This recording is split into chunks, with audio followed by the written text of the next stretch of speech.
Welcome back to the Deep Dive. Today we are strapping in for a gloriously noisy, yet somehow highly controlled trip into the world of germanium fuzz. Sounds like fun. Definitely. Yeah. We're zeroing in on a pretty new pedal that's, well, it's making some waves. The Electro Harmonix Bender Royale. Ah, yes, the Bender Royale. Our source material gives us a really good breakdown of how EHX managed to take one of the most, I guess, legendary and, let's be honest, temperamental fuzz circuits ever and, make it work for today. Right. And I think what's fascinating here, our mission for you today really, is to understand how EHX approached a classic vintage circuit. We're talking the Tone Bender NK8i, and didn't just, copy it. No, not just a clone. Exactly. They injected it with the kind of modern usefulness, control, and crucially stability that, well, guitarists just need nowadays. Yeah, they demand it. So this deep dive is really about figuring out how they bridge that gap between, historical tone and modern practical needs. That tension is kind of the whole story here, isn't it? Because vintage germanium fuzz. It sounds huge, right? Yeah. Thick, saturated. Oh, yeah. Iconic. But it's known for being unreliable. Super sensitive to temperature, power fluctuations, and often it's just like one sound. A one-trick pony. Yeah. And this Bender Royale, launched in 2025, it promises to sort of solve all that. EHX positioned it quite cleverly, too. Sonically sitting somewhere between those looser, earlier two-transistor fuzzes, maybe like a fuzz face, and the huge compressed wall of sound you get from their own big muff, the four-transistor beast. That sonic sweet spot is really key. They're aiming for that aggression level that, defines so much British rock, that specific mid to late 60s vibe. Yeah.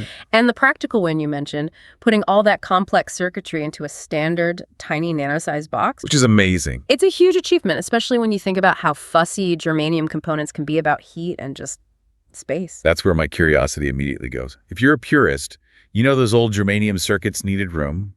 Putting the MKI lineage into a nanobox suggests they must have figured out some serious heat and reliability stuff. Yeah. But let's unpack the core foundation first, because where it starts really defines the sound, doesn't it? Absolutely. The engine here, the heart of this fuzz, is its direct lineage. The classic three-transistor germanium fuzz circuit, specifically the Tone Bender MKI3 structure. Okay. And if you know your fuzz history, that jump to 3 transistors was a big deal, gave you more gain, and really importantly, more sustain than the earlier 2-transistor design. Right, the MKI and MKII. Exactly. This is the foundation for that really thick, almost, orchestral lead tone, that signature saturated texture you heard from guys like Jeff Beck, Jimmy Page back in the day. So the initial promise is really delivering that sound, that famous saturated feel, but without the vintage headaches. Pretty much. And our sources confirm EHX did this by updating the circuit with modern clipping options and, crucially, external bias adjustment, which means the sonic range just immediately opens up, way beyond what a fixed bias vintage pedal could do. Yeah, it can go from that really sweet, smooth sound to something totally jagged and broken. Let's quickly touch on the specs, just for context. Sure, and you see the commitment to modern convenience right away. Standard 9V power, big relief for pedalboard folks. Definitely no weird voltages. And a tiny current draw, only about 12 milliamps. It's also got relay-based true bypass. Explain that quickly for listeners who might not know. Right. So relay-based switching means the pedal turns on and off silently and reliably. No clicks, no pops like you sometimes got with older mechanical true bypass switches. It just respects your clean signal when the pedal's off. Good. Tone integrity when bypass, that's important. And the dimensions are just standard nano, tiny. Fits anywhere. Yep, 4.5 by 2.75 by 2.1 inches. Standard stuff. And for about $149 US, which was the launch price, that's quite a lot of history and tech packed in. Available in black and I think a limited orange. Yeah, standard black and a limited run orange. Excellent value, really. But let's pivot to what truly makes this thing flexible. Why it's more than just another Tone Bender clone. This is where EHX kind of broke new ground. Okay, controls. There are 6 dials on the front, which is, well, quite a few for a fuzz. Full low, EQZ, bias, treble, blend, and bias. Vol and FUZ are obvious, volume and gain. Bias useful, adds low end. But we should really focus on the 3 that redefine how you use a classic germanium fuzz. The bias, the treble, and the blend. Let's start with bias. This is where the vintage weirdness meets modern control, Yeah. The bias control literally adjusts the voltage going to those germanium transistors. Now, in a vintage pedal, bias was usually fixed internally. If the room got hot or your battery started dying. The sound changed, maybe drastically. Exactly. It could get gated, sputtery, unstable, sometimes cool, often just frustrating. Yeah, especially if you're trying to play a gig consistently. Precisely. But here, the bias knob gives you deliberate, repeatable control over that exact behavior. You can sweep the voltage, taking the fuzz texture from smooth and consistent, that classic MKI-Fi saturation. The normal sound. Right. All the way down to those really sputtery, choked, gated textures. You can basically dial in the sound of a dying battery on purpose. People call it Velcro fuzz or that broken amp sound. That sounds amazing for recording, getting weird textures. Yeah. But let me push back a bit from a live perspective. Yeah. How often do players really use that super gated broken sound live? Is it truly usable or more of a cool studio trick? That's a fair question. Look, the extreme end, fully gated, might be niche. Maybe for an intro or a specific accent, Okay. But the real utility of the bias control is often more subtle, dialing it back just enough to add a bit of compression, a little tightness, without going full-on sputter. That can make a huge difference in how the pedal feels under your fingers, how it responds. So it's about fine-tuning the response. Exactly. It gives you this microscopic control over the feel and saturation. And it means you can dial in your perfect germanium tone regardless of the venue's temperature or the power situation. It adds stability through control. Stability and creativity. Got it. Okay, moving towards clarity then. The treble control. You mentioned this isn't just a simple passive tone roll-off, it's an active treble shelving filter. Yeah. Why is that important? Why not just a standard tone knob? Well, a simple passive tone knob usually just cuts high frequencies across the board, right? Which can sometimes make the sound kind of muddy or muffled if you roll it back too far. Right. An active shelving filter is more precise. It lets you boost or cut a specific range of high frequencies quite aggressively. And with high gain germanium fuzz, you often get these piercing, kind of harsh high frequencies that ice pick sound, especially with bright amps. Yeah, none of the sound. This active filter lets you specifically target and tame those harsh highs without killing the overall presence.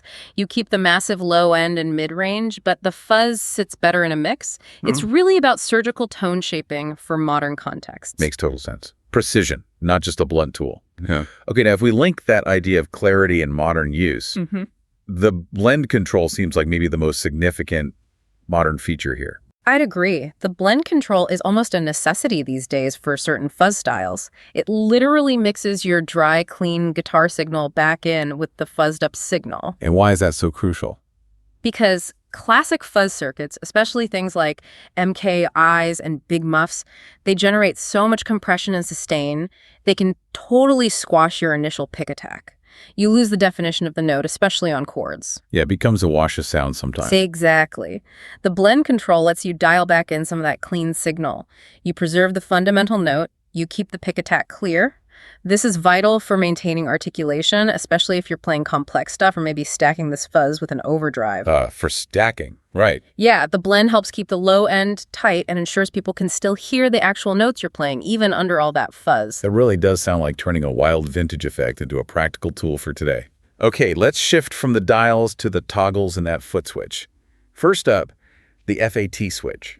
The FAT switch is simple but effective. It just adds a boost in the low mids and bass frequencies. Why is that needed? It directly tackles a common thing. When you hit a high-gain fuzz with single-coil pickups, like on a Strat or a Tele, the sound can sometimes get a bit thin because of the compression. Right, you lose some of the body. Exactly. The FA2 switch just puts that weight back in, makes a Tele sound huge and thick through the fuzz, great for rhythm parts. Nice. Then there's the CLIP switch. This seems pretty critical for shaping the actual character of the distortion, the aggression. Two options. Yep, two core options. First is Asia for germanium clipping. That gives you the smoother, more compressed, kind of traditional fuzz sound. Chewy, warm, vintagey. The expected sound. Right. But then you switch it to LED, and that uses light-emitting diodes for clipping.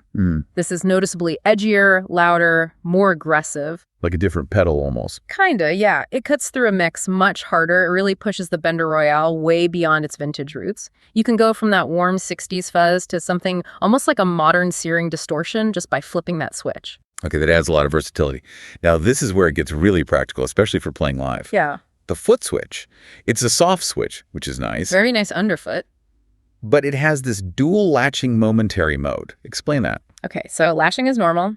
Tap once, the pedal turns on. Tap again, it turns off. Standard. Right. But If you press and hold the switch for about half a second, it goes into momentary mode. The effect is only on for as long as you keep your foot pressed down. Yeah. The instant you lift your foot, the effect cuts out. So you can do quick bursts of fuzz. That totally changes how you might use a fuzz pedal live. It absolutely does. It turns the fuzz from just being your main sound into a dynamic performance effect. You could stab a chord with fuzz just for an accent, or hit a really short, sharp, fuzzy note at the start of a solo, or trail off with it. Without doing the quick double tap dance. Exactly. No tack dancing, less chance of messing up the timing or, kicking your mic stand over. It's all about control and adding those dynamic moments easily. Very cool stage feature. Yeah. Okay, let's wrap this up. Takeaway. Final thoughts. What does the Bender Royale really represent in the grand scheme of pedals? I think it's pretty significant because it marks EHX really diving deep into tone bender territory, the MKICI specifically, which is outside their usual big muff world. Yeah, it's not a muff variant. No. And they clearly put serious effort into solving those classic germanium problems, but the focus was entirely on adding modern features, modern control. So it adds a genuinely new voice to their, let's face it, pretty legendary fuzz lineup. This seems super useful for players who specifically want that thick, chewy germanium sound, that vintage thing, but they also demand a kind of control and range you usually only get from much later, more complex pedal designs. It's the perfect hybrid, really. It takes that famously tricky, sensitive germanium circuit and basically gives it good manners, reliability, and a ton of sonic options. So the final synthesis is clear. It bridges that gap we talked about. It gives you the vintage germanium tone people chase, but with all the modern usability features you could want. The blend, the clipping choices, the bias control. These just weren't things on classic fuzz pedals. Right. They let you slot that aggressive vintage sound into a really controlled, modern, high-fidelity setup without compromise. That ability you mentioned to dial in the perfect amount of sputter with the bias, but then immediately fix the potential lack of clarity using the blend. That seems like the core value right there. Absolutely. It makes it super adaptable. Different guitars, different amps, different genres. It can probably handle it. Which leads us perfectly to our final thought for you, the listener, to maybe ponder. Given all this flexibility, the blend, the bias, the clip switch, how does that fundamentally change the role of a vintage style fuzz in your own rig? Yeah, does something like the Bender Royale basically take classic germanium fuzz out of the realm of being just a studio toy or a niche solo sound? And turn it into an absolute staple. Something that can sit comfortably alongside modern digital gear or in complex stacked signal chains without causing problems. How does that level of control empower your own creativity with a historically untamed effect? Something to think about. A modern classic that finally tames the beast. Well put. Thanks for joining us for this deep dive. We'll catch you on the next one.